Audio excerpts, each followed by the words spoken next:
Olá pessoal, aqui mais uma vez com todos vocês para a gravação de mais um vídeo.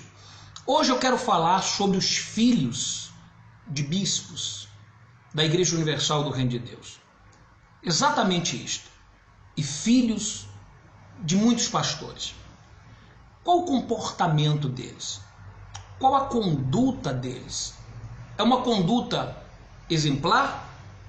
Modelo para os demais da instituição, obreiros, membros, ou uma conduta vergonhosa? Bem, sobre isso eu estarei falando aqui hoje nesse vídeo. Antes, porém, deixe-me me apresentar para as pessoas que não me conhecem ainda. Eu me chamo Nathan Silva, sou um ex-bispo da Igreja Universal do Reino de Deus, onde vivi durante 20 longos anos. Estive nos bastidores da instituição. Vi e vivi muitas coisas, mas sobrevivi para que hoje eu possa estar aqui e contar tudo. Espero de alguma forma poder ajudar a você, tá certo? Bem, deixa eu falar aqui sobre esse assunto que é bastante polêmico, tá? E que é abafado ou camuflado pela instituição. Filhos de pastores e filhos de bispos. Como eles são? Quem eles são? Como se comportam? Qual o testemunho deles? Bem, primeiro eu queria falar sobre a ordem, a determinação do Bispo Macedo, em que os pastores, eles a princípio não tivessem filhos.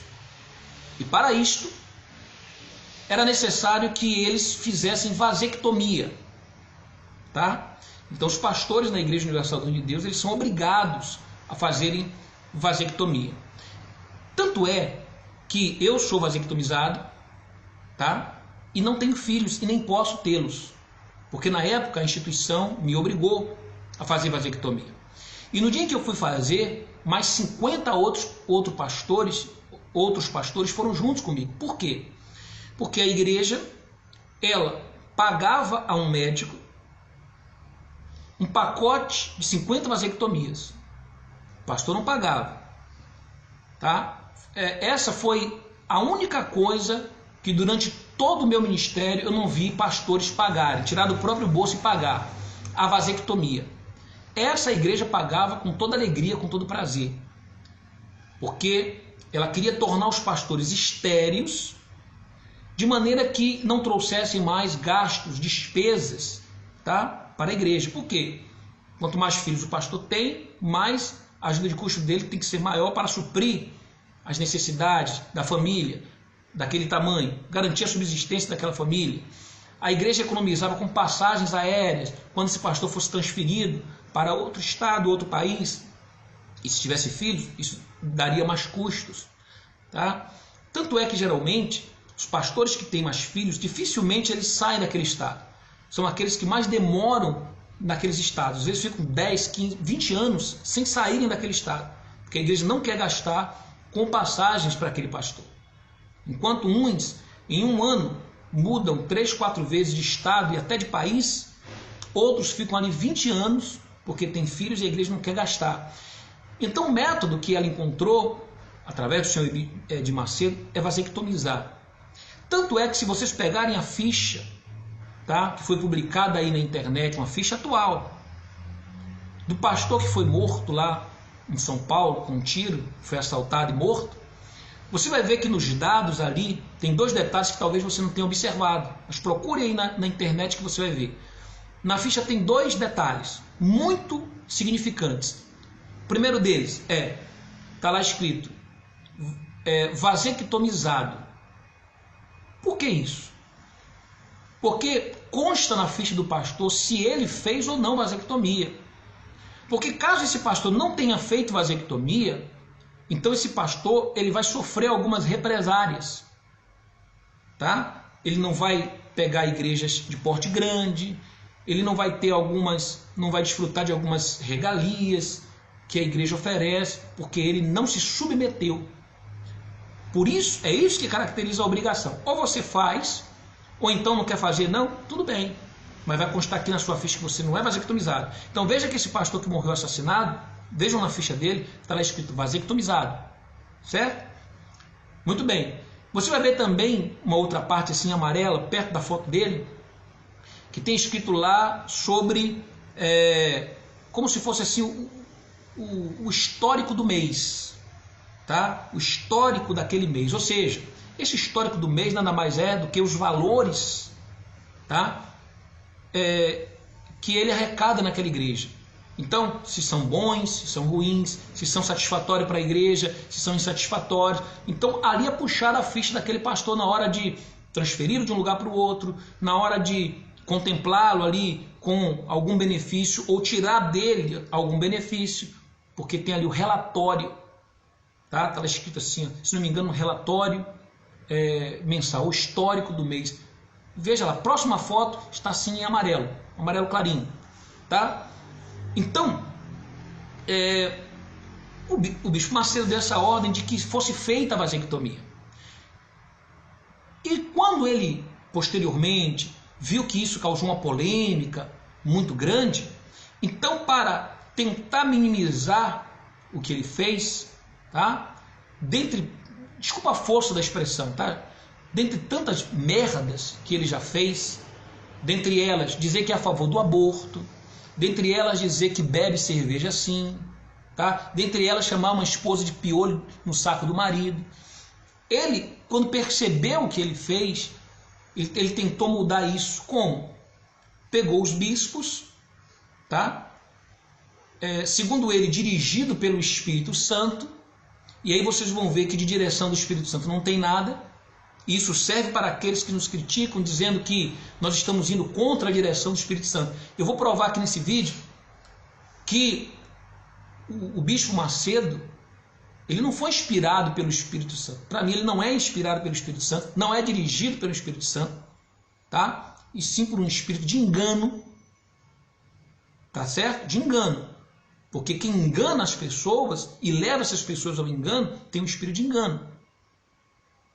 Tá? E quando tem aquela consciência de que está enganando, é claro, porque se não tiver essa consciência, como eu sei que muitos pastores estão aí dentro, não têm essa consciência, e por isso eu estou abrindo os olhos através dos vídeos, para trazer essa consciência, se despertar, tá?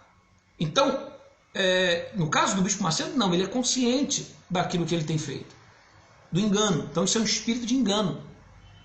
Então ele diz que é o Espírito Santo que inspira ele, e o inspirou a mandar todos os bispos adotarem filhos. Adotarem. Então esses bispos saíram adotando, tá? Filhos, por ordem do bispo Macedo. Muito bem, adotaram os filhos, dirigidos pelo Espírito Santo. Só que o que aconteceu? Esses filhos adotivos, eles deram e dão até hoje, tá? A maior dor de cabeça para esses bispos que o adotaram, são pais adotivos. Eles deram e dão, na sua grande maioria, não generalizando, mas sua grande maioria, tá? De 9 se tira 1, que dá bom exemplo, tá? Mas 9 geralmente são problemáticos, tá? Se envolveram com drogas, se envolveram com até armas, como eu vi aí a filha do próprio bispo Macedo falando, que esse filho adotivo dela chegou a levar arma para dentro de casa, se envolveu com drogas, teve que morar na rua, tá? Temos o caso aí também do filho do bispo Romualdo, que morreu, tá? E eles escondem o motivo da morte, mas que ele tinha envolvimento também com drogas, até se envolveu aí no submundo e ficou afastado da família, e aí já no final da vida ele voltou para o convívio, mas morreu e ninguém fala o motivo da sua morte, embora já me mandaram o motivo da morte dele, tá? Mas eles não divulgam, tá? Recebi essa semana também um relato do filho do bispo Sérgio Correia, esse que é moralista e que se mostra como exemplo, tá? Mas eu recebi um relato lá de Nova Iguaçu, quando ele como auxiliar lá em Nova Iguaçu, tá, tendo uma namorada, e lá na igreja namorando uma outra obreira. Tá? Tenho relatos me enviados do filho do Clodomiro, que lá em Minas andou aprontando, e aí quando tudo foi descoberto, logo o pai pegou ele e mandou para fora do país, para abafar, para esconder. E lá ele foi tomar conta de uma grande igreja. Enquanto filhos de pastores, se fizerem isso, até o pastor perde por causa da atitude daquele filho. Tá? E vemos aí o próprio filho do Bispo Macedo. Esse dispensa apresentações e comentários. Vão aí na internet que vocês vão ver. Mas todos eles foram adotados por direção do Espírito Santo dadas ao Bispo Macedo. Então isso mostra que, na verdade, ele cometeu um grande erro, proibindo os pastores de terem filhos, depois tentou consertar esse erro e cometeu um erro maior ainda. Não na questão da adoção, tá? Mas a questão da forma como eles foram adotados e foram criados. Eu sei um caso, por exemplo, de um bispo, isso eu sei porque eu trabalhei com ele, sei. Tá? E numa oportunidade, eu vou mencionar o nome aqui. Eu vou mencionar o nome. Que um desses filhos, ele adotou uma criança, tá? Bispo, que cuida de Estado da Igreja Universal do Reino de Deus. Ele adotou uma criança e depois de adotar essa criança, então foi descoberto que essa criança era autista. Autista, sabe o que é a criança autista? Que sofre com impaciência, inquietação. A criança autista, uma criança muito agitada. E ele, esse bispo, o que ele fez? Não conseguindo ali ficar com a criança, porque era muito trabalho para ele não queria conviver com uma criança autista, tá? O que ele fez? Ele devolveu a criança para a mãe, tá? E disse que ia pagar, ficar dando mensalmente o valor de todas as despesas daquela criança. Então a mãe pegou a criança de volta, a mãe biológica pegou a criança de volta e fica recebendo desse bispo, tá? Toda a pensão ali, todos os custos para manter aquela criança. E aquele bispo se livrou da criança. E ele fez isso, adotou essa criança com a direção do Espírito Santo, vinda do Senhor Edir Macedo. Então, vão surgir mais coisas, mais relatos falando aí, sabe, de filhos de pastores e bispos, que olha, na sua grande maioria, não generalizando, mas aprontam. E esses bispos depois querem dar lição de moral aos filhos dos outros pastores, tá? Como se os seus fossem exemplos. Então tudo isso eu tenho aqui em relatos, tá certo? E se disser que é mentira, eu torno público. Fala o nome, tá bom? Porque esse canal é para isso, para jogar a luz da verdade, tá certo? Bom, então sobre isso eu queria falar aqui no vídeo de hoje, tá? Caso você tenha gostado desse vídeo, curta aqui embaixo. Quando você curte, é como se você estivesse fazendo um vídeo como esse. Você não pode gravar um vídeo de repente, mas você pode me ajudar a divulgar esse vídeo, a espalhar esse vídeo. Como é que eu faço isso? Dando uma curtida aqui embaixo, clica no joinha, tá bom? Se inscreva no meu canal e nós estaremos preparando um material exclusivo para todos vocês, tá bom? Obrigado a todos que nos acompanharam aqui, um forte abraço e saibam que os melhores anos da sua vida ainda virão.